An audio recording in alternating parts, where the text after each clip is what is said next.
мужу хочется близости, а мне нет. Как быть? Девчат, на самом деле это очень частая проблема, и она возникает по ряду причин. Во-первых, ваша либидо – это прямое отражение отношений в паре.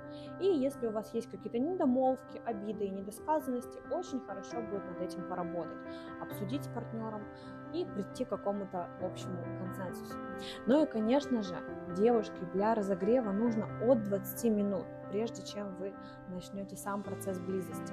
И не обязательно это именно прелюдия. Вы можете просто расслабиться, например, сходить в теплый душ или попросить партнера сделать вам приятный массаж. Аппетит приходит во время еды. И для того, чтобы возбудиться, иногда нужно просто побольше уделить этому время.